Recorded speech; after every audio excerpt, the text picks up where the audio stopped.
If your blood runs orange and blue, this is the pod for you. You're listening to Orange and Blue Bloods, hosted by EJ Stewart and Tommy Beer. Let's get to it, New York. Podcast. So let's begin talking about this Knicks trade that happened a day before the trade deadline. So the Knicks made a move to upgrade their depth on the wing Wednesday night. They traded for Josh Hart from the Portland Trailblazers. New York sent Cam Reddish, Ryan Arcidiacono, Zvi Mikhailuk, and a lottery-protected first-round pick from this year's draft to make the deal happen to bring Josh Hart to New York. Now, with that first-round pick that they're sending out, if the Knicks miss the playoffs, it turns into 4 second-round picks because it is lottery-protected. So there's some protection there. If the Knicks somehow screw this up and they don't find a way to make the playoffs, that they would keep the pick, and then Portland would then get 4 second-round picks. Hart this season is averaging 9.5 points a game. He's averaging 8.1 rebounds. He's shooting 50% from the field. He also has a player option worth $12.3 million for next season. So that's interesting to know. Will he or will he not opt out of this contract after the season will be definitely something to follow if you're a Knicks fan, which I'm sure many people listening are. So I'll start with this, Tommy. Just flat out, do you like this trade for the Knicks and getting Josh Hart in here for the pieces that they sent out? I do. I like it. I think it's a good move. And just big picture, kind of where I think you have to assess when you're an NBA franchise, you should be heading in one of two directions. Either you're attempting to build your roster and make it as competitive as possible to win each game you play that next night and compete for a playoff spot and get into the playoffs and make the second round. Obviously, you're angling towards a title. You're heading in that direction, or you're rebuilding and you're actively tanking. You don't say it out loud, but you're right. increasing the odds that you have as many, that you land in one of the bottom 4 spots. So you have basically a 12.5% chance of winning the lottery. Some years the lottery is better than others. This happens to be a year that there is you're highly incentivized to win the lottery this season. But the Knicks have no feasible path towards Wembanyama or Scoot Henderson. And to me, they are on the they are in they're building towards something, building a competitive team and trying to obviously advance the playoffs and make some noise once they get to the playoffs. That hasn't always been the case. We could have argued this time last year that they were far better served to head in the opposite direction and consolidate young players and get as many draft picks as possible. But I think the arrival of Jalen Brunson has changed all that. The Knicks have a point guard, not just any point guard, an all-star caliber point guard, one of the 10 best, 12 best, 8 best, 6 best, as well as he played the season, point guards in the NBA. And that is the game changer. You have Julius Randle playing at an all-star level, potentially an all-NBA level. You have IQ and Grimes and RJ, young core, Mitchell Robinson, all contributing on a nightly basis. So for that reason, you want to, it's the front office job to, surround that core with as many talented players as possible. And when you have a guy like Josh Hart available, he does so many things well, contributes in so many ways. I think it makes sense to go after a guy like that. And we'll get into the specifics of why I think that. But just big picture, I thought it made sense to approach the deadline as they did. And I love the addition of Josh Hart in terms of a basketball player. I think he's going to increase the Knicks' chances of winning on a nightly basis, help the team both now and going forward. I do think they resign, and we'll get into that later. But big picture, I thought it makes sense to target a player like Josh Hart. And I like the player in particular in Josh Hart. Yeah, I think that the Knicks did good by themselves with this trade. I thought that Josh Hart was a player that we talked about in the last podcast. I thought it was a pipe dream. Like I thought that there was a very low chance they can get a guy that I thought he cost too much, considering what he brings to the floor, being a 50% shooter, being a maniacal rebounder, and just a maniacal physical player for a guy who's only 6'5".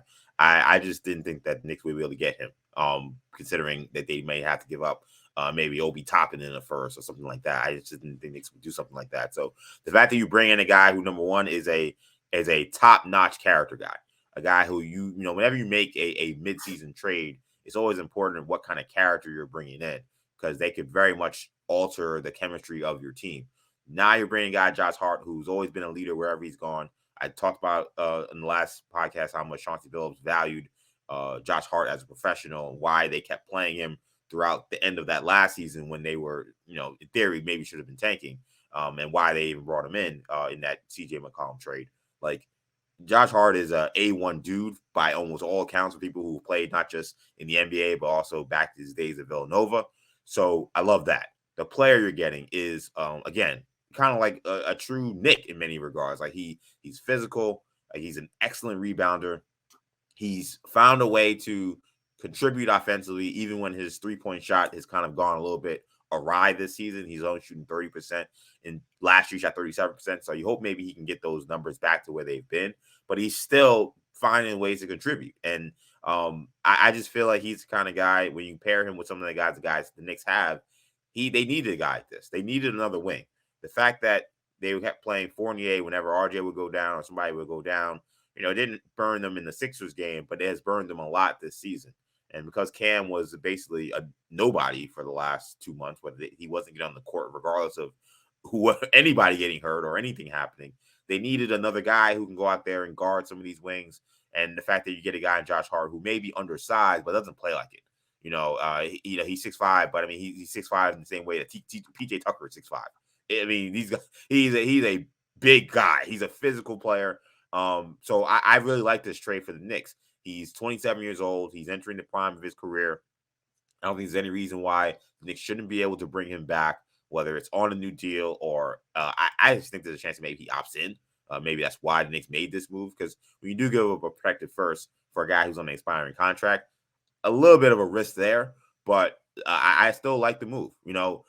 Cam Reddish wasn't going to work out here, so you send him out. I have no issues with that. Obviously, Archie Jackson and Mikhailuk didn't get much playing time here, so that's really not much of a move. So really, you're talking about your protected first for Josh Hart. A lot of veteran players yesterday went out for second-round picks, so some Knicks fans look at that saying, did you overpay a little bit? Maybe, but they have 2 first-round picks. So you're going to have to consolidate that probably anyway. You weren't probably going to draft 2 rookies on a team that's a younger team, but a team that's a veteran kind of team that's trying to make the playoffs. So turning one of those picks into Josh Hart, I have no problem with that. So I like to trade from that regard. 100%. On the particulars here, just a little bit for Knicks fans can expect. Dating back to the start of last season, Hart appeared in 105 games for the Pelicans and the Blazers, averaged 12.3 points on 50.4% shooting, 7.7 rebounds, 4 assists versus 1.8 turnovers, 1.1 made threes, 1 steals. Just kind of a quirky basketball reference, stat. He's only one of 5 players in the NBA since the start of last season to average at least 7 boards, 4 assists, 1 steal, 1 made three-pointer, while shooting over 50% from the floor. Other 4 players in this club: Nikola Jokic, Joel Embiid, LeBron James, Giannis Antetokounmpo. Obviously not in the same category as those guys, but just gives you a general idea of the ways he contributes. Not nearly the scorer those guys are, but again, to your point, even though his 3-point efficiency and volume has decreased this season, finds a way to score, shoots around 69% in the paint, very efficient scorer, as I noted, above 50%. Greatest skill, without question, is rebounding. Had a 19 rebound game at the Garden earlier this season. One stat I found really interesting, dating back over the last 40 years, there are only 3 players listed under 6'6". Josh Hart is listed at 6'5". Only 3 players listed under 6'6" that for their career have averaged more than 6 rebounds a game: Jason Kidd, Russell Westbrook, and Josh Hart. So again, that gives you the kind of, that gives you a sense of this guy can get after on the boards. And just in terms of Josh, like me and my buddy Ryan, like have this thing, like when we talk about players, just in a general sense, like, is he an all day guy? Like meaning, if you go to an LA Fitness, wherever you live, and you pick up a dude and you're going to run 3s or 4s, like if he's on your team, you're going to play all day, because he's not going. You're not going to lose with that type of guy. Right. Yeah, Draymond Green exactly. is another example. Like, yeah, he doesn't. They don't have the dribble package, and they're not going to make cool layups like Kyrie Irving type players. Those flashy type guys, but they're going to defend and they're going to rebound and they're going to make the right pass and they're going to connect and they're not going to complain and they're not going to blame somebody when they miss a shot, and they're going to pick you up when you fall on the ground. Like, just the little things like that. And I thought you made a good point about chemistry and character. If we've learned anything from the Brooklyn massacre, that over the last few years, and we'll talk about that later in the pod, it's that I still remain shocked that, and I understand talent trumps all, especially in the NBA when there's only, more than other sports when there's only 5 players on the floor. Yeah. But at some point, you have to factor in what these guys, how these guys approach their craft, how they treat their teammates, how they treat the coaching staff and the front office executives, and just people in general, the trainers and the ball boys, and that type of stuff, I believe, makes a difference. We'll see how it plays out. But just for all those reasons, I really like the Hart move, and also very important to point out, yes, they do potentially lose a first round pick. And again, that they have to make the playoffs, which is not a foregone conclusion. It's important to note, especially with the play-in, if they finish 7th and they lose 2 games, at the end of the regular season, they're a lottery team, which means they keep their first round pick. Which, the Raptors got better at the deadline. You got to play a Hawks team. It wouldn't be crazy. I think now we'll talk about this, maybe not today, but next week and going forward. I think there's a legitimate chance that the Knicks can not only get the 5 seed, maybe not only capture the 6 seed, maybe the 5 seed, as we see the Nets start to tumble. They lost again last night, traded 2 All-Stars. We'll get there. Yeah. And I think Hart it increases the Knicks' chances of getting there. But again, it's not as if you're definitely giving away first round pick. And to your point, even if you give away the first rounder, if you draft the guy at 17, essentially the Knicks' entire rotation this season is coming back next year. They're all under contract. They're all under contract, so the trades are a possibility. But it's not like they have 3 rotation spots opening up via free agency. So that players is likely not going to do it. They still have plenty of first round picks, and just as importantly, this is a crucial point to note. The first round pick does not transfer over next season. The reason the Knicks did that is this way they can trade their 24 first rounder, because they have the Mavs pick coming, which means they can send out 4, basically the full boat. The most you can send out in a trade for a superstar is 4 future first round picks. The Knicks can do that this summer because this trade, one way or the other, will convert this season, this summer. Yeah. So So to me, like when I saw that as well, that told me that the Knicks really like Josh Hart, because I think that they kind of had probably one bite at the apple with a veteran player that he could bring in, giving up that first round pick. I'm sure they asked around, what could we get for one of these picks that we have this year? We'll protect it from the lottery, and what could we get? And I assume Josh Hart maybe was the best guy they got, or at least the best guy in their eyes. So the fact that they were willing to take that risk, but also understand that they have that flexibility still to picks moving forward, I think it's smart. And look, the Knicks make the playoffs. You're talking about a draft pick that's between 18 and 20 or whatever that is. Like, what are the chances that guy's gonna be as good as Josh Hart? I don't know. It's not very good. I mean, just look at guys who were drafted in that area. It's like, throwing, darts at a dartboard and trying to figure out who's going to be the guy. There's always a guy late in the first round or in the early second round that ends up popping and becoming a star. But it's throwing darts at a dartboard. You got 1 out of 16, 17 chance to get whoever that guy is. I'll take my chance with Josh Hart and another first round pick I still have this year moving forward. Where do you feel like Josh Hart fits in this rotation? Is he coming off the bench for you? Like, do you think that that's definitely what's going to happen? I think so. Definitely, at least initially. I think he's going to come off the bench. And I think, assuming Tibbs sticks with a 9-man rotation, which is likely, I could see him extended out just on a back-to-back, play 10 guys. If guys are tired, play 10 guys, things along those lines. But we know Tibbs, he had success with a 9-man rotation. Now they have 9 solid players. So my assumption is he'll replace Deuce McBride, who's been playing better, which is, there's, But still, it's good to have depth, and it's understandable. McBride is just not nearly as talented, as gifted. He's not capable of contributing the way Josh Hart does. So that's an immediate upgrade right there. But that's only 10, 12 minutes a night that Deuce was playing over the last month. Last 2 seasons, Hart has averaged north of 33 minutes. Will he get there with the Knicks? No, certainly, and not off the bench. But I do think he's upwards of 25, 28. He'll play 22 on a given night. So you got to carve out an extra 10, 15 minutes in addition to the McBride minutes he's going to get. And I think that's where he's going to eat into IQ's minutes, Grimes minutes, and also RJ Barrett. To me, I don't know if it was intentional. I don't think this was kind of the thinking of the front office, but this puts some pressure on RJ Barrett, who hasn't played well of late. And the on-off numbers and the advanced metrics and the percentages, his inefficiency shooting percentages, all lend credence to the fact that the Knicks have been better with him off the floor over the last 3 weeks or so.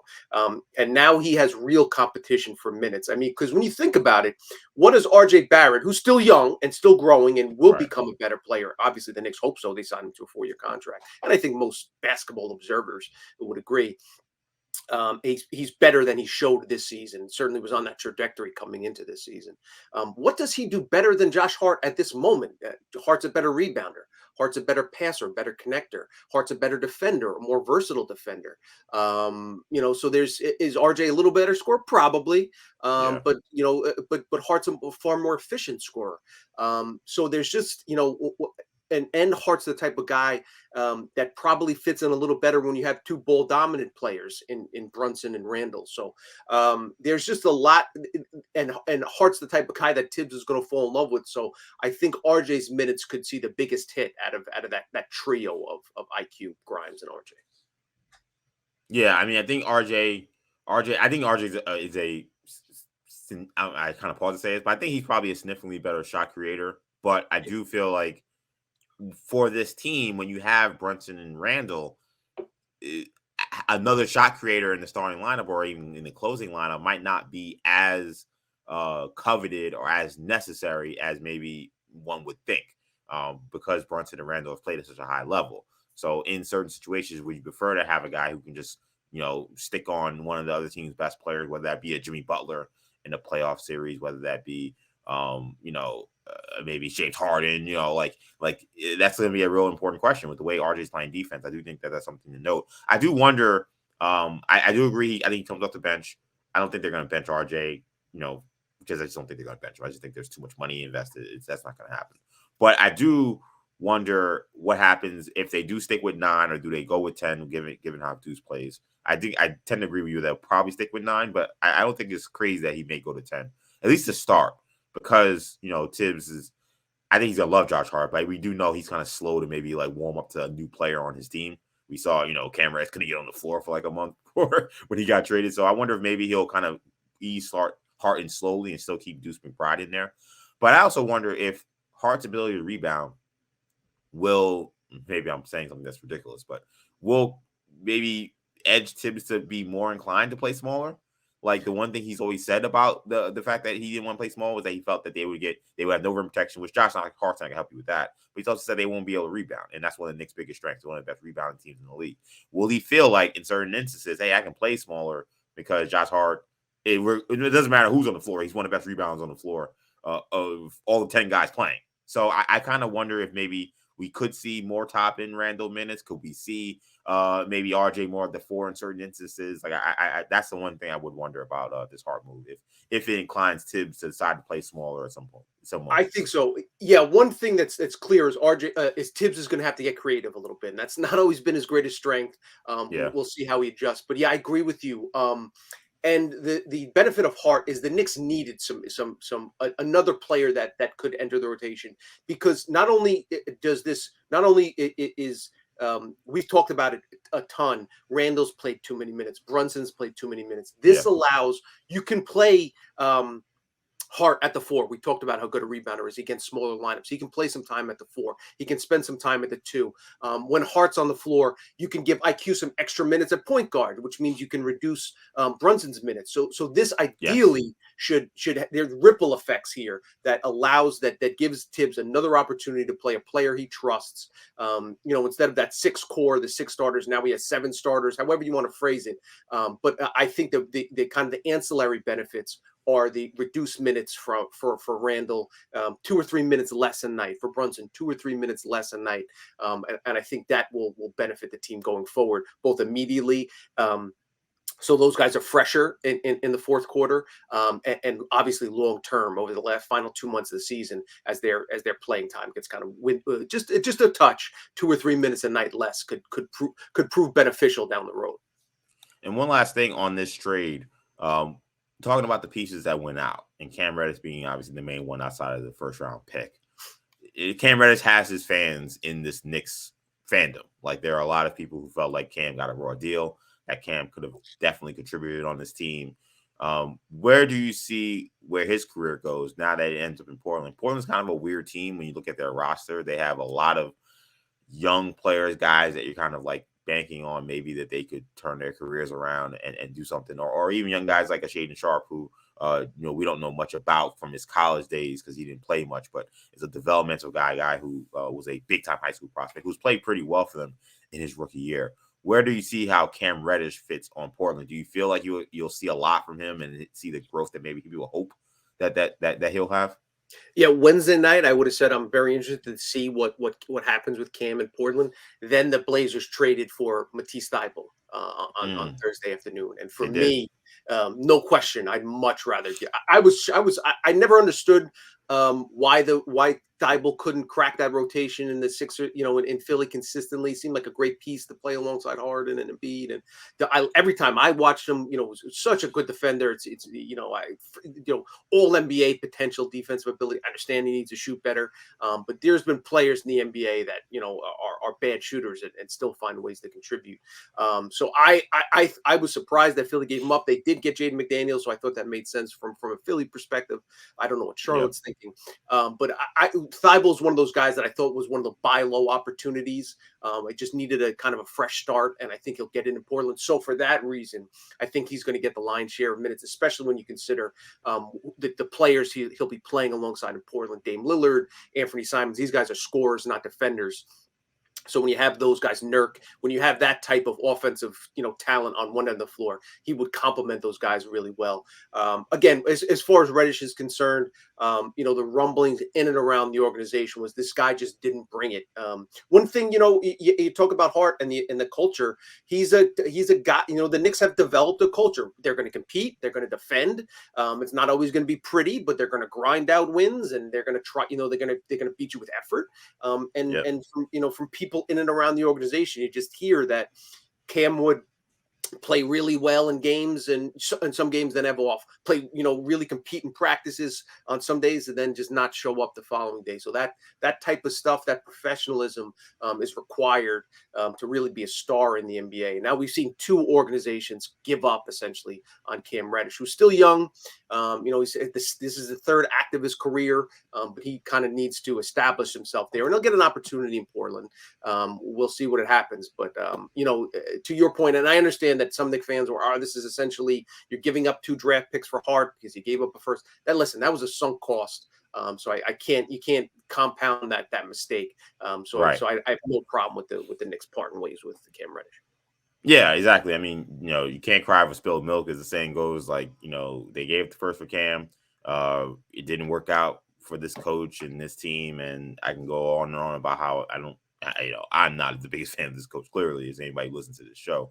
But it is what it is at this point. Now you're trying to get something for him, and okay, you attach a first, but you get a guy who can absolutely contribute to the Knicks. So I can't fault them for that. And then when it comes to Cam in Portland's kind of a weird team. Like, I don't really know. That apparently they're getting calls with Dame Lillard, and they were hanging up the phone saying, don't call my phone again.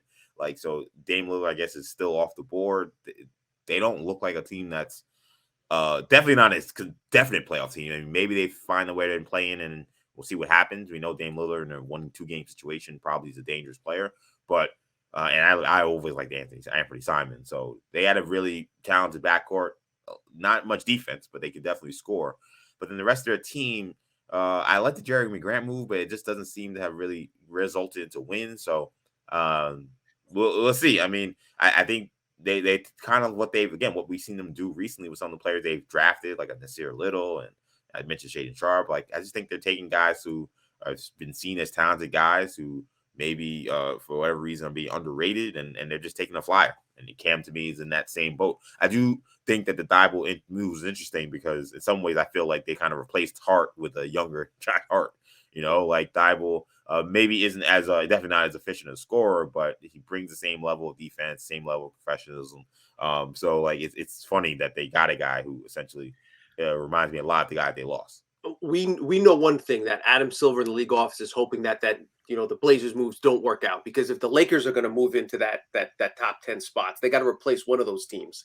So you'd think it's the Pelicans, the Wolves, the Warriors. You assume they're going to get on track. Those are their the 7 through 9 teams, and then you have the Blazers. OKC is also ahead of the Lakers too, so the Lakers got to jump them. But really like what the Lakers did yesterday.